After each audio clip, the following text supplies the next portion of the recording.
재개발 지역 탑2 하면 한남 성수거든요. 입이 떡 벌어질 거예요. 뉴타운의 왕이고요. 전무후무할 것 같고요. 13억 투자해서 13억 번다. 입지 자체가 워낙 다른 곳이다. 강남과 거의 좌우을 겨룰 수 있는 유일한 재개발.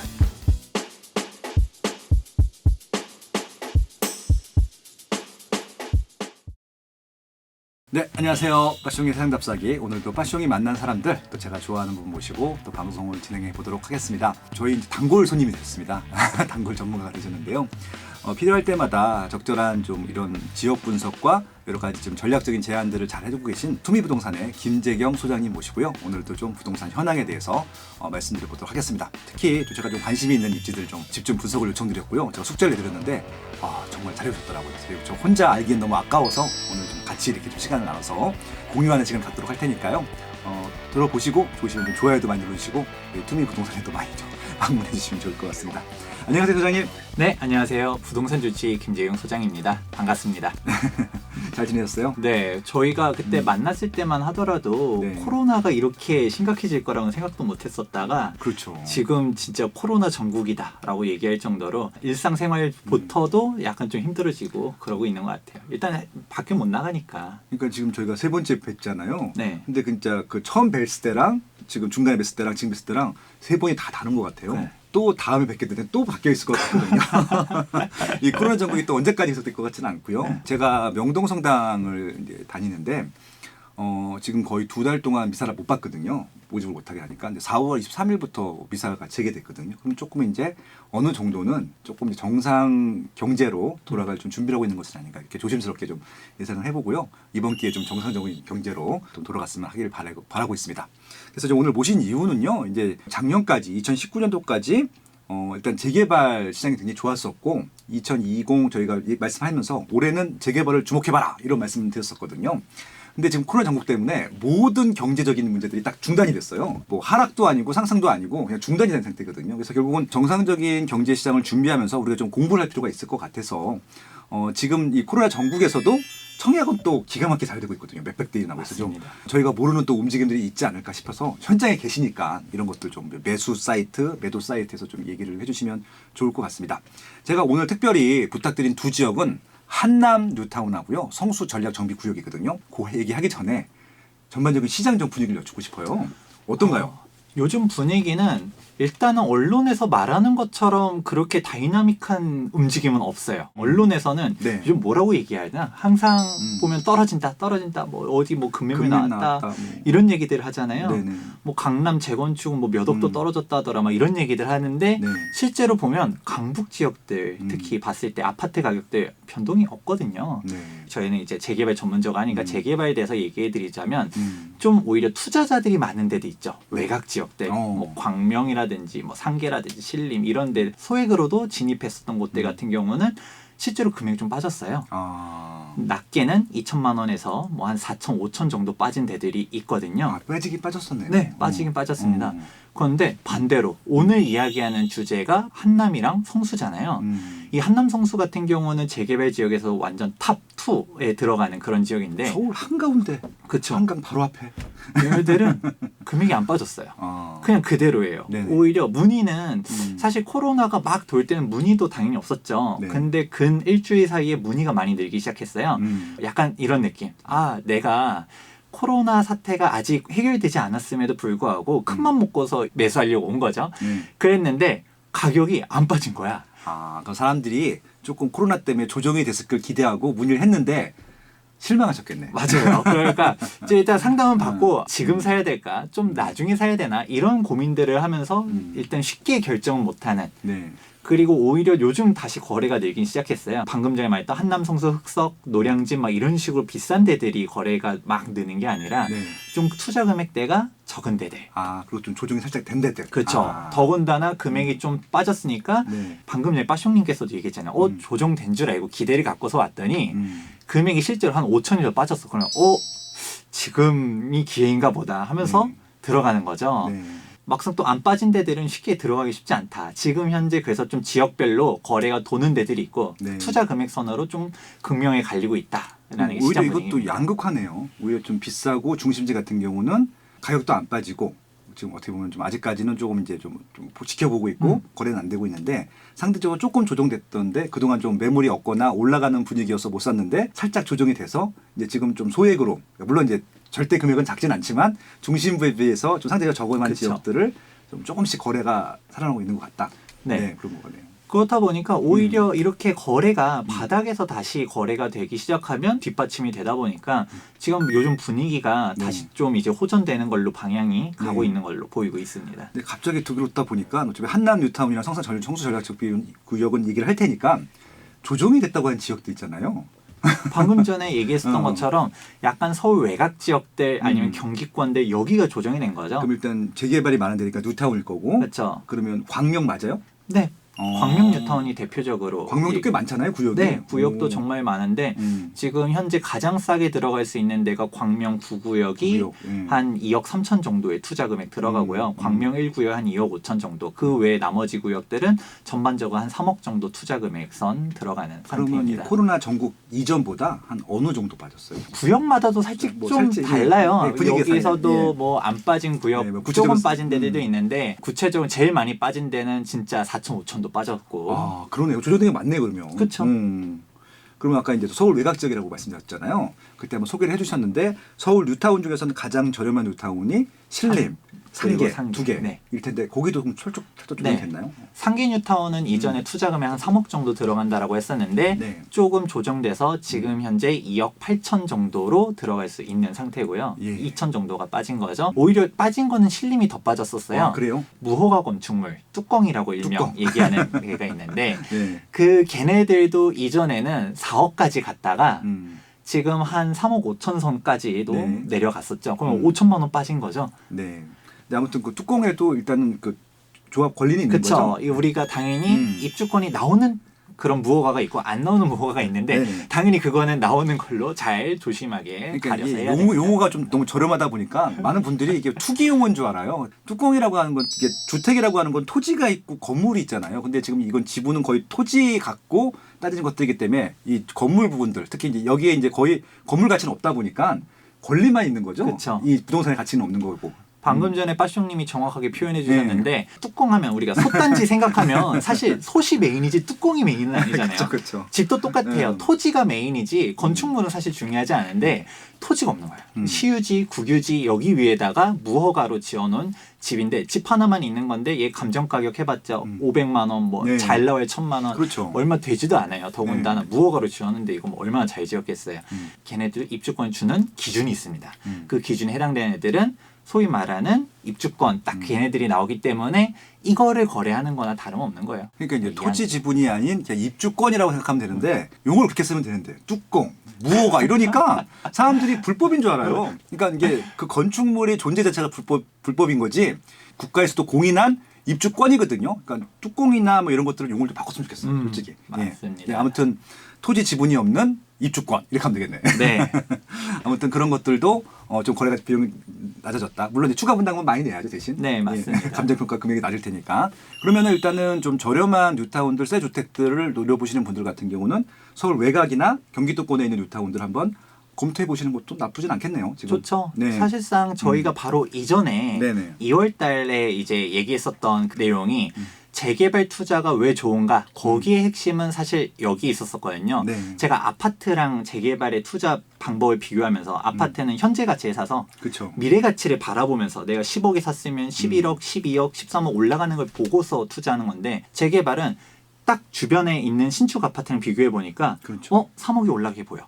이 아파트가 완공 때까지 3억이 보는 게 보이는 거예요. 네. 그런 식이니까 오히려 조정장이 온 것 같았을 때 사람들이 오히려 재개발 같은 경우는 방금 전에 광명 얘기했었던 것 같이 투자자들이 많은 상품이다 보니까 변동성이 있는 거 아니에요 라고 하지만 완공까지의 기간을 놓고 보면 가장 확실한 안전한 투자 상품이다라고 얘기해 볼 수 있을 것 같고요. 방금 전에 빠숑님께서 얘기한 것처럼 조정된 지역을 접근하면 좋다. 그리고 이제 광명에만 뉴타운이 아니라 또 고양시에도 있잖아요. 그쵸. 고양시도 좀 아세요? 고양시 같은 경우도 저희가 요즘 들어서 네. 사실 서울만 해도 워낙 할 게 많아가지고 그렇죠, 그렇죠. 그런 와중에 지금 이제 다시 수도권 쪽으로 좀 넓히려고 알아보고 있는 상태예요. 왜냐면 좀 솔직히 서울 하고 싶은데 너무 비싸. 맞아요. 그래서 좀 저렴한 뉴타운들. 왜냐면 고양시만 하더라도 서울 또 출퇴근 가능권이기 때문에 좀 공부해서 검토해 볼 필요는 있을 것 같기도 맞아요. 하거든요. 그래서 대표적으로 우리 능곡 뉴타운 얘기하잖아요. 네. 이런 데들 같은 경우도 저희가 조사하고 있다 보니까 네.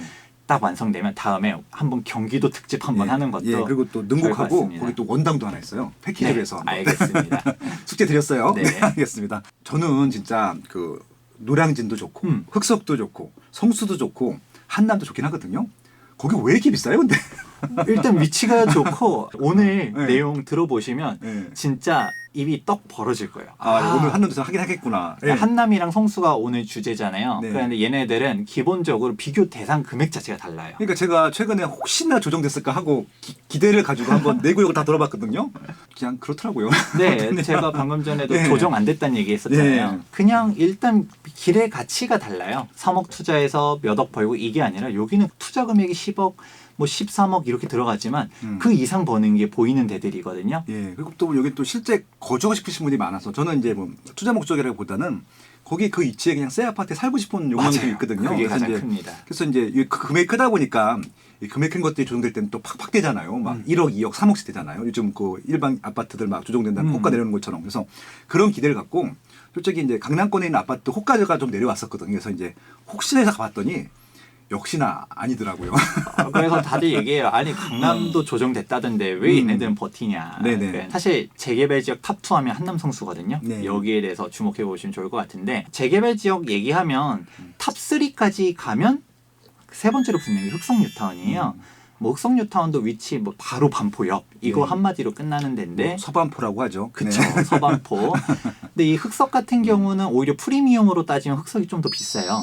왜냐하면 진행 단계가 빠르잖아요. 그렇죠. 거의 지금 반 이상 입주를 했고 분양할 그렇죠. 것도밖에 안 남았잖아요. 아직. 흑석 9구역, 흑석 네. 3구역 3구역. 다 관리 처분인가 나서 흑석 3구역은 곧 철거까지도 분양, 네. 다 돼서 이제 분양 앞두고 올해 있고 분양할 거죠. 한남 성수 같은 경우는 네. 아직도 속도가 멀었어요. 음. 보면 아직도 갈 길 멀어 보이고 네. 재개발 사업 초기인 것 같고 그런데도 불구하고 투자 금액이 만만치가 않아서 사람들이 갈 길 멀고 재개발 언제 완공될지도 모르겠고 이렇게 멀었음에도 불구하고 투자 금액이 많이 들어서 수익이 될 것이냐 이런 의문들 근본적으로 다들 생각하거든요. 근데 오늘 저희 강의 들어보시면 돈 있으면 가고 싶다. 네. 돈이 없어서 못 가는 거지 이런 생각이 들게 될 것입니다. 네, 아무튼 대부분 뉴타운을 한 번씩 검토해 보셨던 분들은 마음속에 아마 탑 위치에 있지 않을까. 누구나 동경하고 갖고 싶은 일단 한남 뉴타운부터 한번 좀 시작을 해볼까요?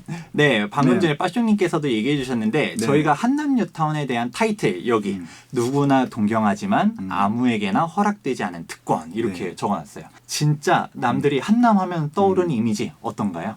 일단 한남동에는 재벌가들도 많이 사시고 일단은 한남이라는 자체가 뭔가 로망이 있는 것 같아요. 거기에 또 새로운 또 도시가 생긴다고 하니까 너무 가고 싶고 살고 싶은 곳이긴 한데 한번 갔다 오신 분들 같은 경우는 현장 또 가보시면 또 이게 뭐야 또 이렇게 하시는 분도 있거든요. 솔직히.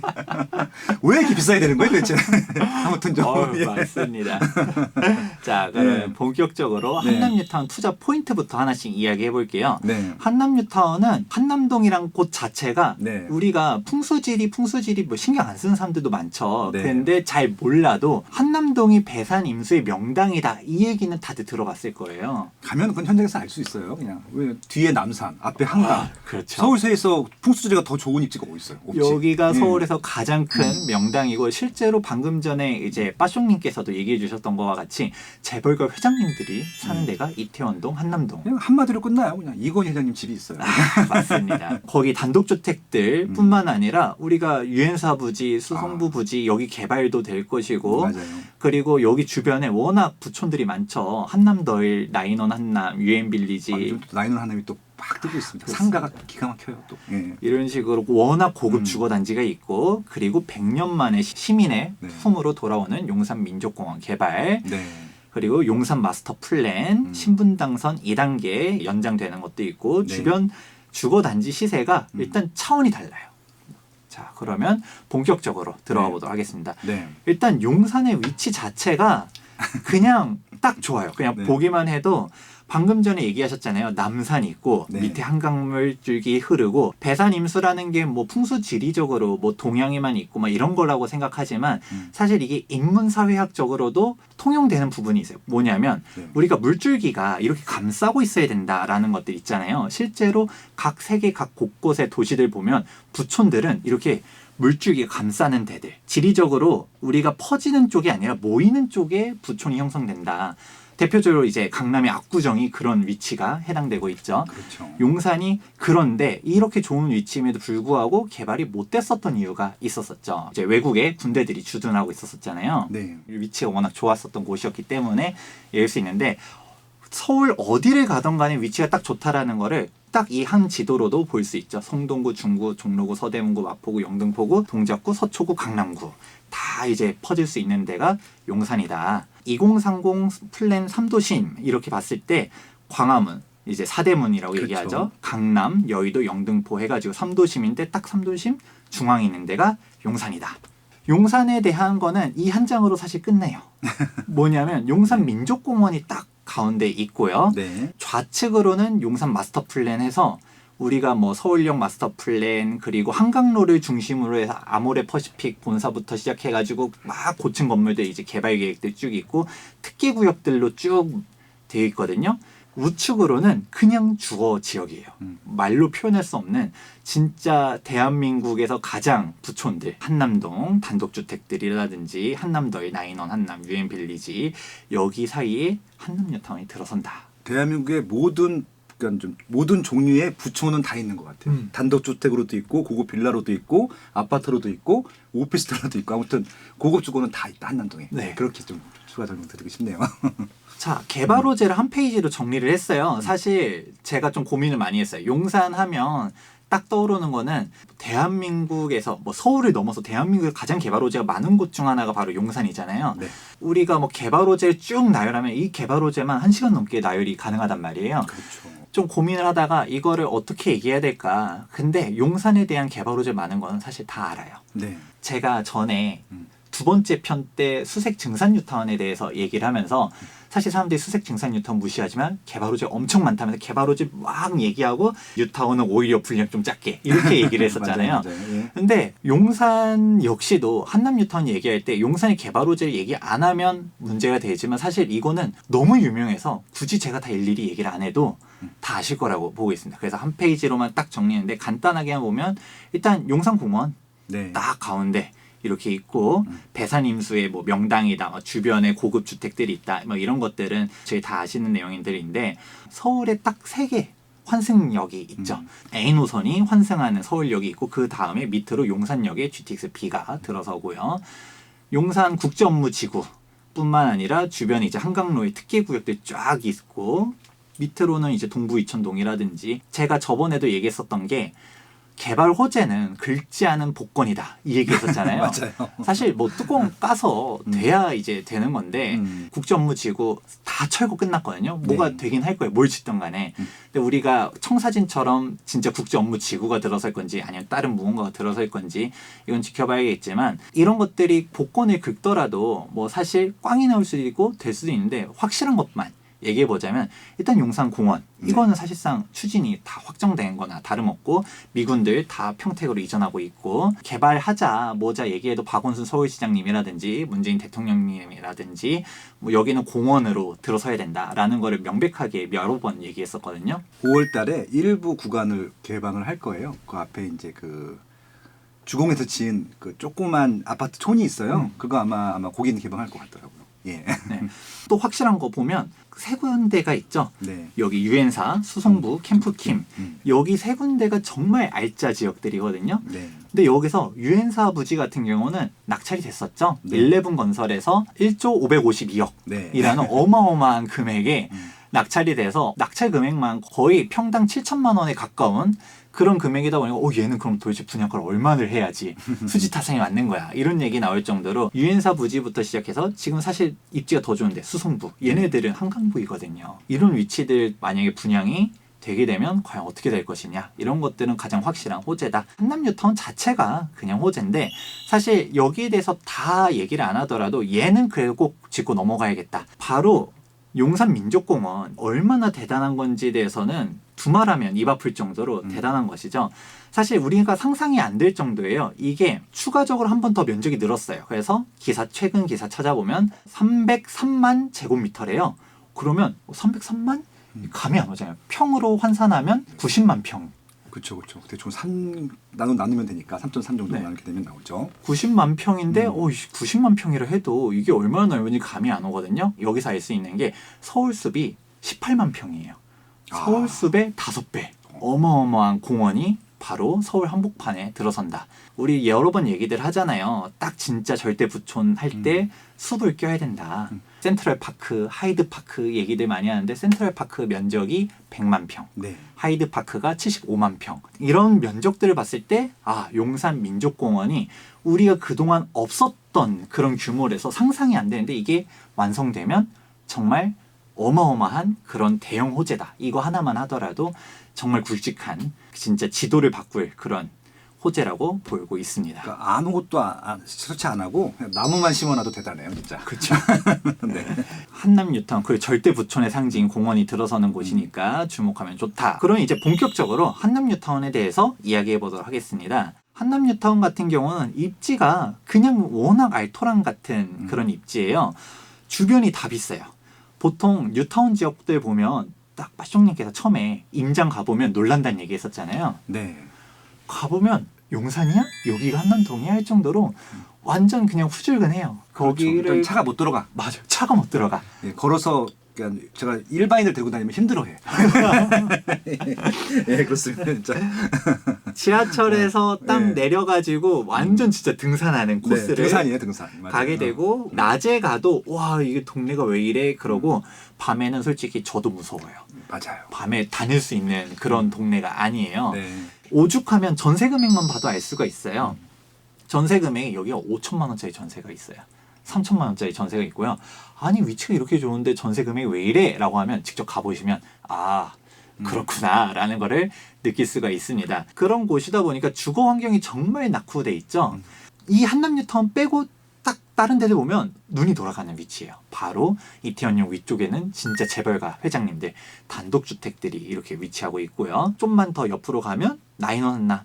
여기 결국 분양을 못하고서 네. 전세로 들어가면서 후분양을 왔잖아요. 전세 금액만 40억, 50억. 그냥 그 관리비만 그냥 돈 100만 원, 200만 원 나가는 곳이에요. 예, 월세잖아요, 저게. 되게 비싸요. 월세만 해도. 장난 아닙니다. 예. 진짜 그런데도 불구하고 경쟁률이 그냥 막 어마어마하게 몰려가지고 사람들이 다 들어가려고 했었던 데가 바로 나인원 한남. 경쟁률이 5대 1인데 저거는 진짜 가수요가 아니라 다 진짜 수요 5대 1이었었거든요. 그래서 제 주변에 재벌가의 3세 분이 한 분 계신데 그 분도 떨어졌어요, 넣었다가.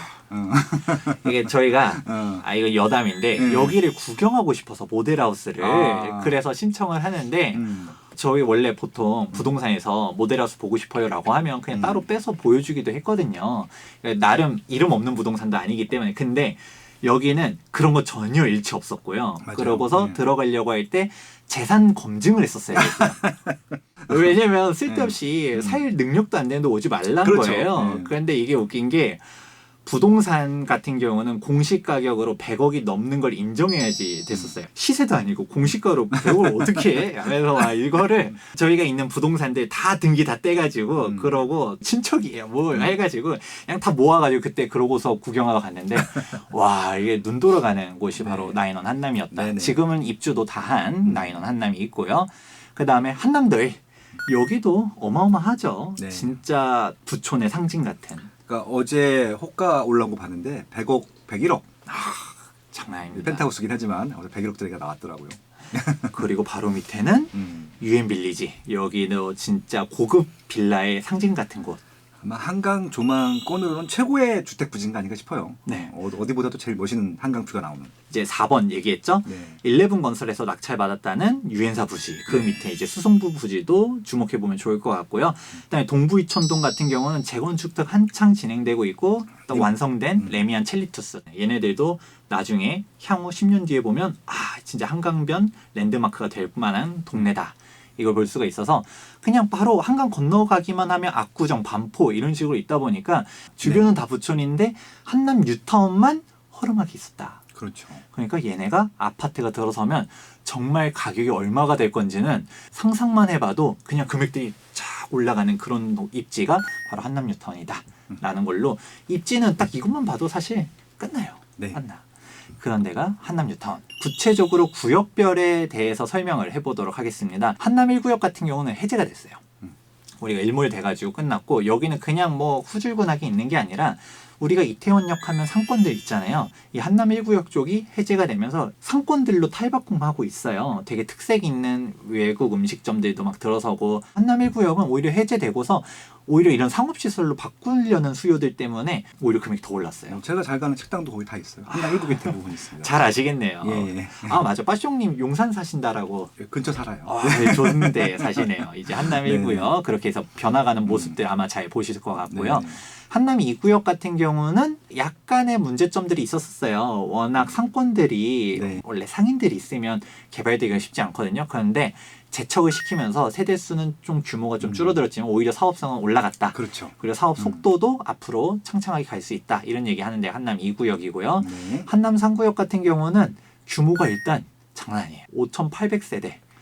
그냥 얘 하나가 어지간한 뉴타운급에 들어가는 거죠. 그렇죠. 뭐 신림 뉴타운 이런 데보다 더 크지 않아요? 맞아요. 1기 시범 뉴타운 중에서 왕십리 뉴타운, 도심권에 있었다는 첫 번째 뉴타운이 왕십 뉴타운도 5,600세예요. 왕십 뉴타운 1, 2, 3구역 다 합쳐서 텐스랑 이런 거 다. 네. 센트라스 다 합쳐서. 센트라스, 텐제일 다 합쳐가지고 5,600세대인데 네. 얘네는 한남 3구역만 5,800세대예요. 이게 네. 어마어마한 그러네요. 거거든요. 그리고 한남 4구역, 5구역 이렇게 있습니다. 여기서만 보더라도 간단한 구역별 특징들이 보이는데 한남 3구역은 가장 크다. 그리고 속도가 가장 빠르다. 이게 가장 큰 특징이고요. 한남 2구역 같은 경우는 일단 한강은 안 보이겠구나. 이런 게 보일 수가 있고, 하지만 역과 가깝다. 이태원역과 가깝고 이런 상업시설들 이용하기가 좋겠다. 이런 것들이 보일 거고요. 한남 4구역은 후술하겠지만 사업성이 좋아요. 네. 사업성이 좋고 그리고 한강도 조망이 가능할 거고, 네. 한남 5구역은 한강 조망을 들어가고 싶은 사람은 딱 널찍하게 있잖아요. 한남 3구역 같은 경우는 한강 조망 당연히 있죠. 근데 크잖아요. 뒤쪽에 배치될 수도 있고, 한남 3구역 같은 경우는 여기 중간쯤 같은 경우라든지 여기가 동호수 추첨 잘못 받으면 한강 조망 못 봐보고 이러는데, 한남 5구역은 길쭉하게 한강변에 널찍하게 있고, 한남동이 전체적으로 구릉지예요. 맞아요. 근데 한남 5구역은 평지예요. 네. 그러다 보니까 이걸 좋아하시는 분이 한남 5구역을 들어가고 또 옆에 용산 민족공원까지 네. 바로 가깝기 때문에 이런 부분도 한남 5구역이 비싼 이유를 입지만 보더라도 안다. 한남 뉴타운과 직접적인 호재를 해가지고 뺐는데, 신분당선 연장인데 지금 벌써 신사까지는 한참 공사 중이잖아요. 이제 개통이 1년 몇 개월 남았어요, 이제. 네, 얼마 안 개통이 이제 남았습니다. 코앞이에요. 노선이 어디로 가냐 이게 좀 말이 많았었는데 이게 확정이 됐습니다. 그렇죠. 그러면 신분당선이 연장이 된다. 네네. 이런 것까지도 알게 되면 우리가 한남 뉴타운이 살짝 아쉬운 것 중 하나가 네. 위치는 되게 좋아요. 한남대교 건너서 뭐 바로 반포고 압구정이고 이런 것까지는 좋은데 네네. 지하철이 바로 강남으로 가는 게 부족했었던 것이죠. 그렇죠. 거기 지금 경유중앙선 한남역 하나 있네요. 한 3구역 근처에. 네. 그런데 신분당선 연장이 해소할 수 있을 만한 네. 아주 중요한 요소 중 하나다. 예. 라는 걸로 넘어가 보도록 하겠습니다. 예, 예. 자, 그러면 구역별로 구체적으로 들어가 보도록 하겠습니다. 우리가 이 구역 같은 경우는 앞서서도 개략적으로 얘기했던 것과 같이 위치가 이태원역이랑 가까워요. 예.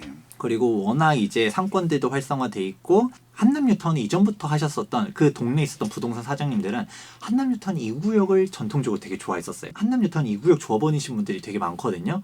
한남 뉴타운 2구역을 되게 딱 좋아했었는데 사실 막상 지나고 보니까 오히려 2구역은 좀 지지부진하게 됐었었고 3구역이 빨리 가고 5구역은 사실 예전에는 그렇게 좋아했던 구역이 아니었었는데 오히려 한강 조망이라든지 이런 것들이 뜨게 되고, 신분당선 네. 연장도 동빙고역이 들어서게 되면서 이런 역에 대한 부분들도 해소가 되다 보니까 5구역이 팍 뜨면서 이렇게 됐지만 2구역이 전통적으로 위치가 좋았다. 이런 부분들도 보시면 좋을 것 같고요. 3구역 같은 경우는 가장 이슈가 많이 됐었죠. 네. 최근에 시공사 선정. 아, 이것 때문에 막 말이 많았었는데 작년 말에 됐어야 되는데 아직도 못 하고 있어. 맞아요. 이게 예. 사실 진작에 4월 달에 또 됐었어야 됐어요. 네. 근데 코로나가 막 돌다 보니까 또 연장이 되고, 그러면서 사실 이슈몰이가 그때 정말 작년에 제대로 했었었는데 그때 됐었으면 팍 튀어 올라갈 거를 아쉽게 됐다 이런 부분도 있습니다. 뭐 아무튼 그래도 탑3 시공사가 다 붙어 있으니까 맞습니다. 일단 이 시공사들이 정말 열심히 하고 있다는 것 자체만으로도 분명히 가치는 높다라고 볼 수 있을 것 같아요. 정말 재밌었었던 것들이 그때 당시 시공사 수주전이 가관이다 막 이런 얘기까지 나올 정도로 되게 언론에서 참신한 아이디어를 되게 많이 나왔었어요. 맞아요.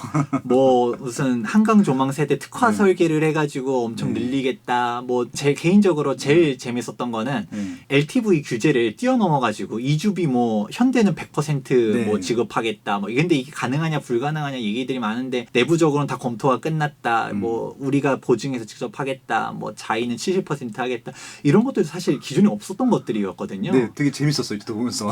그래서 이게 어떻게 될 것인가 궁금했었고 개인적으로는 대림에서 임대 아파트를 없애겠다라고 했었던 게 예. 제일 궁금했었거든요. 이게 가능해? 라는 생각을 했었는데 나중에 기사 뜨는 것들 보다 보니까 불가능이 아니라고 하더라고요. 그렇죠. 뭐. 이게 실제로도 임대주택이 보통 SH, LH 이런 데서 매입을 하지만 민간 업체에서 매입한 사례도 있대요. 그러니까 이제 대림의 얘기는 그거예요. 우리가 별도의 자회사를 만들어가지고 이거를 매입을 해가지고 나중에 우리가 그냥 임대만 계속 놓든 그냥 뭐 저소득 계층이 아니라 정상적으로 관리를 하든 나중에 매각을 하든 이런 식으로 하면 임대 아파트가 없는 거 아니냐. 사실 서울시에서 이걸 바로 반박을 했었거든요. 안 된다 이렇게 그렇죠. 했는데 내부적으로는 뭐 법적 검토를 끝났다고 했지만 실제 어떻게 될지는 사실 지켜보면 좋을 것 같고 문제는 사실 이게 하도 시공사 수주전이 과열이 되다 보니까 그때 하도 서울시에서 강경하게 나오니까 국토부에서도 얘기 나오고 그러니까 좀 힘을 빼서 가겠다라고 하는데 사실 그때 됐었으면 진짜 이슈몰이를 제대로 했을 뻔했다라는 데가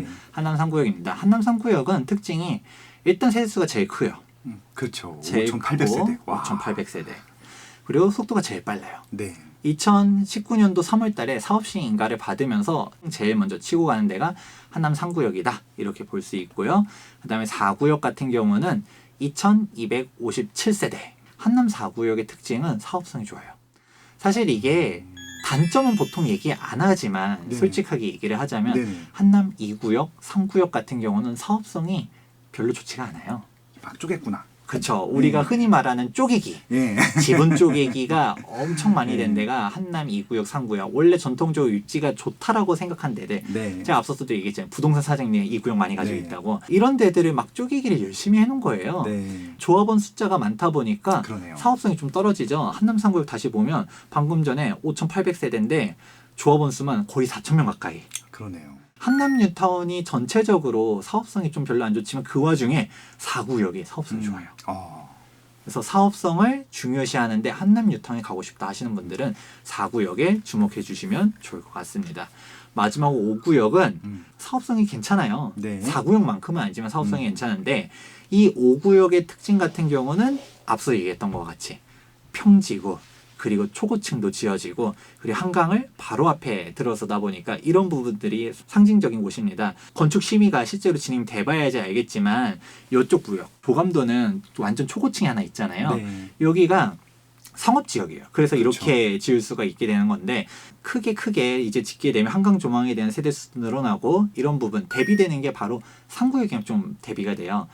우리가 재개발 지역 같은 경우는 속도가 빨리 진행되는 게 생명인데 한남 뉴타운 같은 경우는 전체적으로 좀 오래 걸렸었죠. 네. 그러니까 사람들이 재개발 지역 보면 한남 뉴타운 보면서 여기 왜 이렇게 오래 걸려? 재개발 전체적으로 또 오래 걸린다고 생각하시는 사람들 많은데 이슈가 붙으면 오래 걸려요. 그렇죠. 대표적으로 한남 뉴타운 3구역 같은 경우는 원래 고층으로 막 지으려고도 막 했는데 서울시에서 우리가 2030 서울 플랜에서 최고층 수 35층으로 규제를 했었잖아요. 여기 한남은 35층은커녕 3구역 허가, 건축 허가 떨어진 걸 보면 최고층 수가 22층으로 허가가 났거든요. 그 와중에 22층도 구릉지 부분은 못 지어요. 구릉지 부분은 저층으로 막 이렇게 지어지게 되는 게 바로 뒤에 남산 조망 경관을 네. 침해하면 안 된다 이런 식의 얘기들이 나왔었던 게 한남 뉴타운이었는데 조합원들도 싸우기보다는 시간이 너무 오래 끌어가니까 그냥 서울시 의견을 따르자 수용해가지고 간 게 지금 현재 사업시 인가를 받은 거고 네. 그 다음에 다른 구역들은 어떻게 진행될지 앞으로 보시면 좋을 것 같습니다. 제가 사업성 얘기를 했잖아요. 야, 깔끔하네요, 이 한 장표. 페이지로 정리를 했어요. 한남 뉴타운 2구역, 3구역, 4구역, 5구역인데 제일 중요한 거 방금 전에 쭉 얘기했던 세대수, 조합원 수, 일반 분양 세대수, 임대 세대수 이렇게 있는데 지금 클리너 시스템에서 바탕이 되는 부분 그리고 조합에서 연락을 해가지고 알 수 있는 부분들로 돼 있는 거고요. 중요한 거 우리가 사업성이라 얘기하는 거는 바로 일반 분양 비율이에요. 네. 제일 정확한 거는 조합원 수 대비 일반 분양 세대수의 비율을 보는 게 가장 정확해요. 임대주택이 많으면 뭐 좋을 게 아니잖아요. 보니까 전체 총 세대수에서 일반 분양 세대수 이렇게 얘기하는 사람들도 있지만 조합원 수가 몇 명인데 여기서 일반 분양하는 게 몇 세대다. 그렇죠. 그게 중요한 거죠. 그래야지 일반 분양에서 수익 금액을 조합원 몇 명이 나눠 가지냐 이런 건데 한남 2구역 같은 경우는 34%. 한남 3구역은 27%, 4구역은 58%, 한남 5구역은 38%. 한남 3구역 사업성이 낮다라고 하는데 사업성이 이렇게 낮은 데를 찾을 수가 없어요. 보통 네. 사업성이 나쁘면 들어가면 안 돼요라고 물어보시는 분들이 있거든요. 절대 아니에요. 이걸 단적으로 어떻게 보냐? 광명이라든지 상계라든지 우리가 외곽 지역들 얘기했잖아요. 외곽 지역들은 사업성이 좋아요. 아, 그렇죠. 왜냐하면 되게 아이러니한 건데 위치를 주목하지 않았던 데들은 그냥 일명 쪼개기를 안 해놓은 거예요. 여기 자. 위치가 좋은 거고 그리고 이 분양 세대수가 적지만 일반 분양가를 얼마나 높게 할 수 있느냐 이게 결국 관건이기 때문에 결국 이게 사업성이 낮다 해서 투자 가치가 없다 이 얘기는 절대 아니다. 이걸 곡해서 들어보시면 안 될 것 같고요. 이 표에서 좀 더 보면 좋을 것 같은 게 큰 평수에 대한 비율들 우리가 어떤 식으로 진행되느냐 이것도 구역별 특성에서 알 수가 있게 되는 거예요. 클리너 시스템에 보시게 되면 우리가 25평 이하, 33평 이하 그리고 대형 평수 이런 식으로 갖다 나와 있는데 한남 2구역 같은 경우는 일반적인 그냥 재개발 정도의 추세 보통 뭐 이제 큰 평수 비율 한 20% 전후해가지고 이렇게 들어가는 것들 볼 수가 있게 되고요. 뭐 한남 4구역, 뭐 3구역 쭉 있는데 5구역이 큰 평수가 비율이 되게 높아요. 이런 것도 하나의 포인트다.